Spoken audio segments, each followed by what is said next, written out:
Je pense sincèrement qu'il ne s'est pas donné la mort et qu'il se cache quelque part. Il y a deux options. Il y a l'option, je dirais, Australie très loin. Xavier aurait refait sa vie avec une famille, voilà.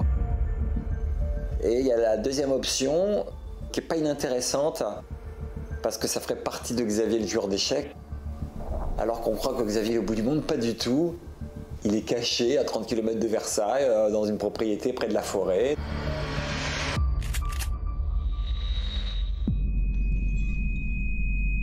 Xavier Dupont de Ligonnès, la série. Une production Ligne Rouge pour BFM TV. Réalisée par Isabelle Quintard. Épisode 3, la thèse de la cavale. L'assassinat à Nantes d'une mère et de ses 4 enfants âgés de 13 à 20 ans a été prémédité. Le père, lui, n'a jamais été retrouvé. Il reste toujours le suspect numéro 1.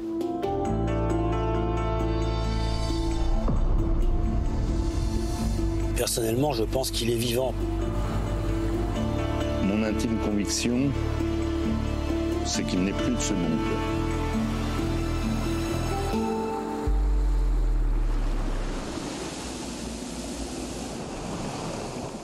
Je m'appelle Bruno de Stabenrath. En 77, j'ai rencontré Xavier de Ligonnès en terminale et on est devenus les meilleurs amis du monde. C'était pas un truand, c'était pas un salopard. Donc j'avais besoin de comprendre ce qui s'était passé. Et à travers les témoignages, à travers ce qu'on m'a dit de lui, de savoir à quel moment il dérapait et comment se mettait en place la vie d'un homme qui avait des rêves, qui se change en l'assassin de sa propre famille, quoi. L'homme le plus recherché de France serait-il passé par Sospel jeudi dernier? L'information a été révélée par le quotidien Corse Matin. Un récent témoignage évoque un passage par Bastia. Le principal suspect donc reste introuvable. Certains affirment avoir aperçu Xavier Dupont de Ligonnès il y a quelques semaines en Italie, mais les policiers n'ont à ce jour aucune certitude.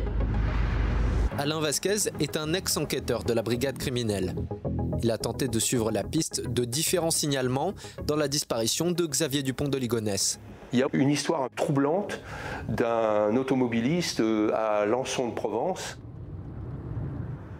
qui prend en charge à 2 h du matin à la station Total, donc sur l'autoroute, un autostoppeur. L'automobiliste, lui, ne prête pas attention à lui, mais son passager lui dit « Mais tu l'as pas reconnu, ce type-là c'est le gars qui est recherché par toutes les polices de France. » Enfin bref, ils vont en parler à la police, qui prend l'enquête à ce niveau-là. Et à la station, ils vont questionner la préposée qui était de service cette nuit-là, et ils vont regarder les vidéos. Effectivement, c'est troublant, vous avez un type avec des sacs de routard. Il demande à la fille qui se trouvait à la caisse si elle le reconnaît. Elle dit oui, il est venu me demander un café, et elle le reconnaît sur la photo. Et elle donne le détail très troublant qu'il lui manque une dent sur le côté droit, une molaire, et quand il a souri, elle a vu qu'il y avait un trou à la dentition. Cet élément n'a jamais été apporté ni par les médias, ni par quiconque. C'est troublant. Alors ces faits se situent le 26 avril, c'est-à-dire 10 jours après le début de sa cavale, on va dire, sa sortie de l'hôtel Formule 1. D'après l'automobiliste, il sentait mauvais, donc ça pourrait correspondre à quelqu'un qui restait vivre dans les bois. Et ce type demande à être déposé à la gare d'Aix-en-Provence. D'après les caméras de surveillance, il achète un ticket pour aller nulle part, un ticket de 1,20 €, sans destination. Est-ce que c'est lui, est-ce que c'est pas lui? On va rester avec un point d'interrogation. La journaliste Anne-Sophie Martin fait partie des spécialistes du dossier. Elle a consacré un livre à cette affaire, Le Disparu. Moi, au départ de mon enquête, je me dis c'est 50-50, suicide ou cavale. Les proches que je rencontre, sœurs, mères, amis proches de 35 ans, ils me disent tous, lui se suicider, jamais. Je me suis dit, si tous les proches disent la même chose, c'est quand même... Enfin, ils le connaissent, ce sont ceux qui le connaissent le mieux. Yves Boulet a fréquenté Xavier Dupont de Ligonnès pendant plusieurs années. Il était le patron du bar de quartier où vivait la famille. Monsieur de Ligonnès passait souvent le samedi matin boire un café. On sentait que c'est un type qui aimait bien la vie, quoi. Il était agréable. Mais par contre, il changeait souvent de look. C'est quelque chose que j'ai découvert aussi avec ses proches. Xavier Dupont de Ligonnès, il se rase la tête, il se laisse pousser la barbe, c'est plus lui, c'est un autre. Donc chaque année, ses connaissances sont un peu scotchées et disent mais c'est dingue. Il laissait pousser les cheveux, même assez longs des fois, et puis le lendemain il revenait bouffe, il était rasé, la barbe. Non, ça c'était son truc, ça. Il avait du bagou, il avait la capacité de se cacher, de passer partout, de l'homme caméléon. Il a un pouvoir de conviction, il lui fallait pas tellement longtemps pour remonter quelque chose, remonter sa vie. Il y a eu, dans la première semaine qui a suivi les disparitions, un tas de procédés que Xavier Dupont de Ligonnès a utilisés pour gagner du temps et pour brouiller les pistes. C'est-à-dire qu'il donne ses mots d'explication, ses mots d'absence, etc. pour tous les membres de la famille. Donc personne ne s'inquiète. Dans un premier temps, il gagne déjà une semaine là-dessus. Bruno de Strabenrath, ami de longue date de Xavier Dupont de Ligonnès. Xavier va appeler les écoles, Agnès, son épouse, est pion dans un collège catholique, la Perverie, et tout d'un coup, tous les messages arrivent en disant que la famille a émigré en Australie. On suppose que c'est Xavier qui, dans sa cave, a mis sur une table les 5 portables et répond aux copains d'Agnès, à la petite amie d'Arthur, à Thomas. Ce qui est terrible, c'est que tout d'un coup, il devient l'interlocuteur de sa famille déjà qui est assassinée, quoi. Il répond à leur place. Il utilise un langage de SMS qui n'est pas du tout ceux des enfants, quoi, ni d'Agnès. Anne-Sophie Martin, journaliste. Donc en fait, ce temps, il l'a gagné, il a construit ce temps. Donc du coup, à quoi servait toute cette organisation? À quoi servait tout ce temps gagné, ce brouillage de pistes, si ce n'est pour échapper et partir en cavale? Grâce à la géolocalisation du portable de Xavier Dupont de Ligonnès, les enquêteurs ont pu retracer le parcours du tueur. Son itinéraire du 6 avril dans la banlieue de Nantes, 3 jours après les meurtres, interpelle la police. Alain Vasquez, ex-enquêteur de la brigade criminelle. Cette cité de Port-Boyer est connue sur Nantes pour être une cité de quartier difficile, avec une petite mafia locale. Mais c'est aussi un endroit discret, où la nuit, on peut penser qu'on va pouvoir dissimuler des choses relativement facilement. Le père de famille est soupçonné d'avoir voulu se procurer de faux papiers. Stéphane Goldenstein est l'avocat de la mère et de la sœur de Xavier Dupont de Ligonnès. Cet homme doit s'enfuir avec une nouvelle identité. Et s'il doit s'enfuir avec une nouvelle identité, il doit nécessairement posséder des papiers qui lui permettent d'usurper une identité. Donc ça n'a pas été vérifié, on ne sait pas. Est-ce qu'il n'y a pas un faussaire dans cette cité? Nul ne le sait. Pour Bruno de Strabenrath, Xavier Dupont de Ligonnès cherche un nouveau départ. Ce qui a été évident, c'est que Xavier, à ce moment-là, il veut supprimer son ancienne vie. Il veut l'oublier. Il veut faire ce que j'appelle un reset et recommencer une nouvelle vie. C'est une amie d'Agnès qui me dit que 3-4 semaines avant les crimes, elle passe donc boulevard Schumann, voir Agnès, et Xavier est dans le jardin. Et avec Arthur et Thomas, ils sont en train de cramer plein de papiers, de banques, de machins. Ils font un grand feu. L'enquête révèle aussi que son téléphone portable borne à proximité d'un lac de Nantes. Un endroit discret où Xavier Dupont de Ligonnès aurait facilement pu se débarrasser de son matériel informatique. Sa voisine affirme l'avoir vu partir de la maison avec de nombreux sacs volumineux. Alain Vasquez, ex-enquêteur de la brigade criminelle. Donc on ne retrouve plus rien, voilà, donc tout disparaît autour de lui. Cette piste n'a pourtant pas été exploitée. Personne n'a fouillé le lac. Impossible de savoir s'il abrite, oui ou non, l'ordinateur ou le téléphone portable de Xavier Dupont de Ligonnès. Le 6 avril 2011, 3 jours après les meurtres, Xavier Dupont de Ligonnès et son ami Michel Rétif se parlent par téléphone pour la dernière fois. Quand Michel Rétif réussit à joindre Xavier Dupont de Ligonnès le 6 au soir, il réussit à le joindre, à le contacter, alors que le téléphone est éteint la majeure partie du temps. Michel Rétif est entendu par les enquêteurs.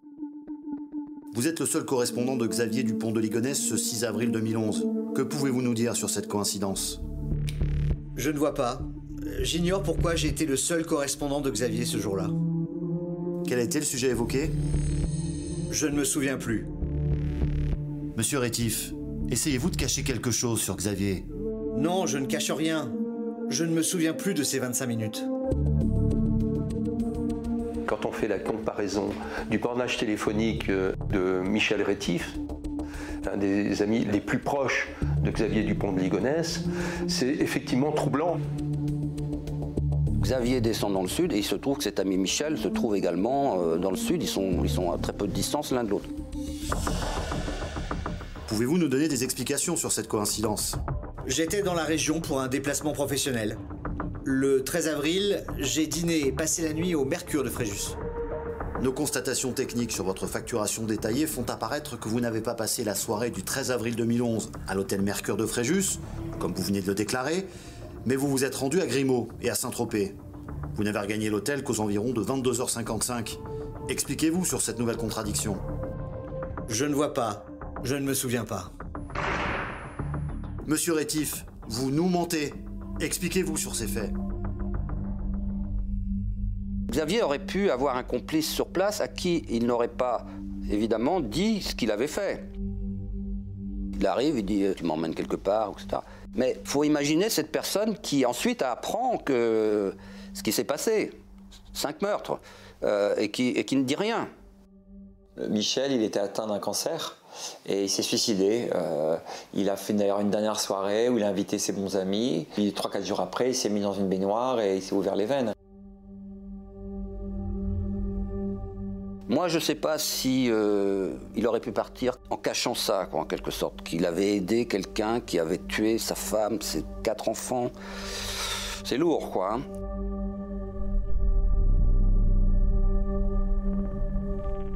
Stéphane Goldenstein est l'avocat de la mère et de la sœur de Xavier Dupont de Ligonnès. Un certain nombre de pistes ont été explorées afin de savoir où il avait pu partir. L'une des pistes, en lien naturellement avec son appétence pour la religion et les questions tournant autour de la religion catholique, ça a été de se dire les seuls qui sont capables d'accueillir un homme à qui l'on reproche de tels crimes, c'est ceux qui se rassemblent autour de la foi chrétienne, qui ne jugent pas, qui n'approuvent pas, mais qui ne jugent pas.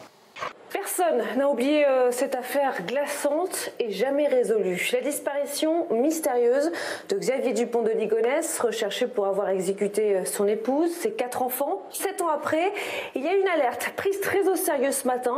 La police a mené une opération dans un monastère dans le Var.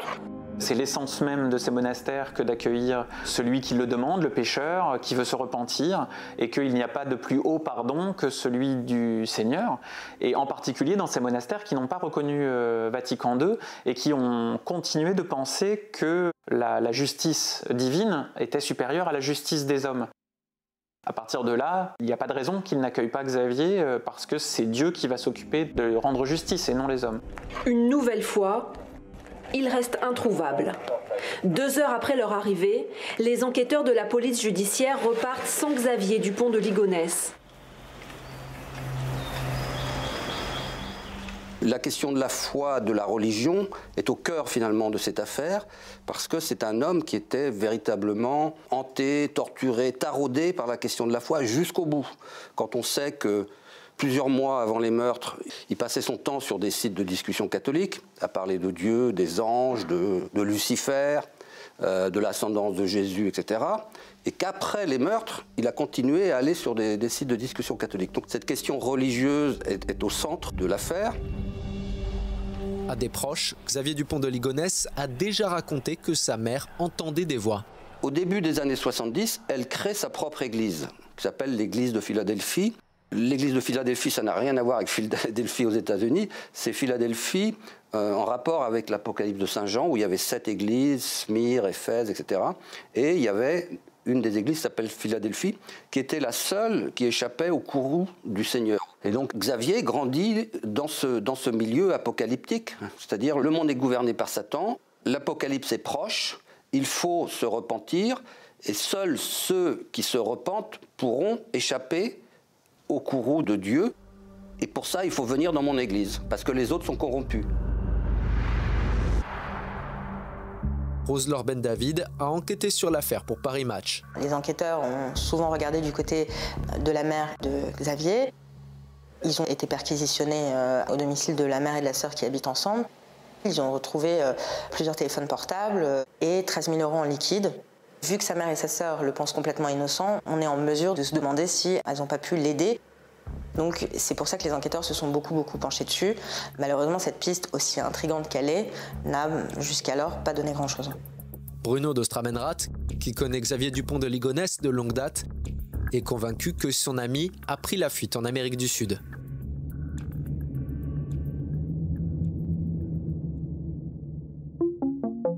Depuis la fin des années 80, le rêve américain, c'est le rêve de Xavier Dupont de Ligonnès. Avec son ami Michel Rétif, ils visiteront au total 48 États au cours de 3 voyages. La journaliste Anne-Sophie Martin a consacré un livre à la cavale de Xavier Dupont de Ligonnès. Dans les lettres à ses amis, dans les mails envoyés à la maîtresse, il dit à la fin « On ne me retrouvera jamais. Même s'il y a des preuves, il ne faudra jamais dire que c'est moi. »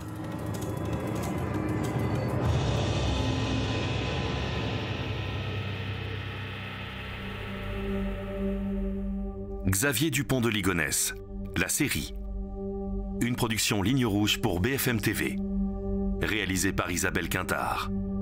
Retrouvez les épisodes de Xavier Dupont de Ligonnès, la série, sur le site et l'application BFM TV et sur toutes les plateformes de streaming.